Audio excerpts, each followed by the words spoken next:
আজ আমরা এমন একটা লেখা নিয়ে আলোচনা করব যেটা ইরানকে একটা নিখুঁত ঝড়ের মধ্যে আটকে পড়া দেশ হিসাবে দেখাচ্ছে। বাইরে থেকে দেখলে মনে হতে পারে ইরান বেশ শক্তিশালী, নিজেদের মিসাইল প্রোগ্রাম নিয়ে এগোচ্ছে। কিন্তু এই আর্টিকেলটার মূল বক্তব্য হলো পর্দার আড়ালে দেশটা ভেতর থেকে প্রায় ভেঙে পড়ার মুখে। হুম। চলুন, যে ঘটনাটা দিয়ে পুরো সংকটের শুরু, সেই অপারেশন মিডনাইট হ্যামার দিয়েই কথা শুরু করা যাক। ঠিক তাই। আর্টিকেলটা শুরুই হচ্ছে জুন ২০২৫-এর এই অপারেশন মিডনাইট হ্যামার দিয়ে।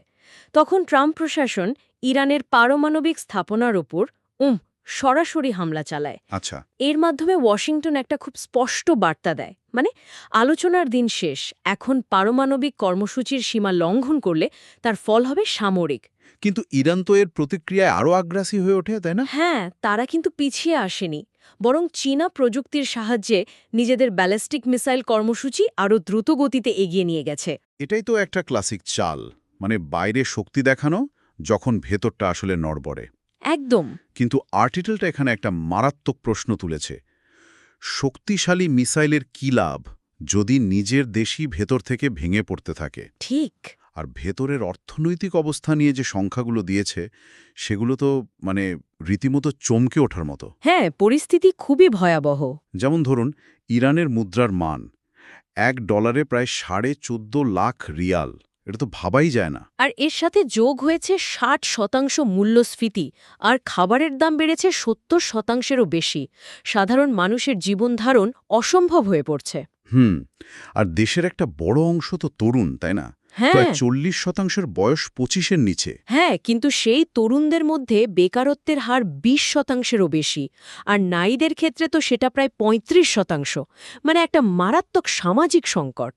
এই অর্থনৈতিক চাপের সাথে তো আবার পরিবেশ বিপর্যয়ের বিষয়টাও আছে। অবশ্যই। তেহরানের জলাধারগুলোও প্রায় শুকিয়ে গেছে। ধারণ ক্ষমতা নেমে এসেছে মাত্র ১৩%। মাত্র 13%? হ্যাঁ, এর ফলে শুধু পানির সংকটই হচ্ছে না, গ্রামের মানুষ আশ্রয়ের জন্য শহরে আসতে বাধ্য হচ্ছে। আর তাতে বেকারত্বের সমস্যা আরও বাড়ছে। সব মিলে একটা ভয়ঙ্কর চক্র তৈরি হয়েছে। তার মানে একদিকে দেশের ভেতর এই চরম সংকট, অন্যদিকে বাইরের চাপ। এমন অবস্থায় তো মিত্রদের ভূমিকা খুব গুরুত্বপূর্ণ হয়ে ওঠে। বটেই। কিন্তু আর্টিকেল বলছে ইরানের মিত্ররাও ঠিক নির্ভরযোগ্য নয়। ১২ দিনের যুদ্ধে আমেরিকা আর ইসরায়েল যখন হামলা চালায়, তখন রাশিয়া বা চীন কেউই সাহায্যে এগিয়ে আসেনি। ঠিক। রাশিয়া ইরানের ড্রোন ব্যবহার করে ঠিকই, কিন্তু সরাসরি কোনো সামরিক সমর্থন দেয়নি। তবে চীনের ভূমিকাটা এখানে সবচেয়ে বেশি ভাববার মতো। আচ্ছা, সেটা কিরকম? দেখুন, চীন ইরানের প্রায় ৯০% তেল কেনে। বলা যায় ইরানের অর্থনীতির লাইফলাইন হল চীন। হ্যাঁ, সেটা তো জানি। অথচ বিপদের সময় তারা একেবারে নীরব দর্শকের ভূমিকা পালন করেছে। সবচেয়ে বড় তেল ক্রেতা হয়েও পাশে দাঁড়ায়নি। ব্যাপারটা তো অদ্ভুত শোনাচ্ছে।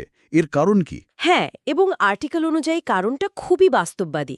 লেখকের মতে একটা দুর্বল আর আন্তর্জাতিকভাবে একঘরে ইরান চীনের জন্য অনেক বেশি সুবিধাজনক। ও আচ্ছা। তারা নিজেদের শর্তে অনেক কম দামে তেল কিনতে পারে, কিন্তু ইরানের নিরাপত্তার কোনো দায় নিতে তারা রাজি নয়। এটা সত্যিকারের কোনো জোট নয়, আসলে পুরোপুরি একটা লেনদেনের সম্পর্ক।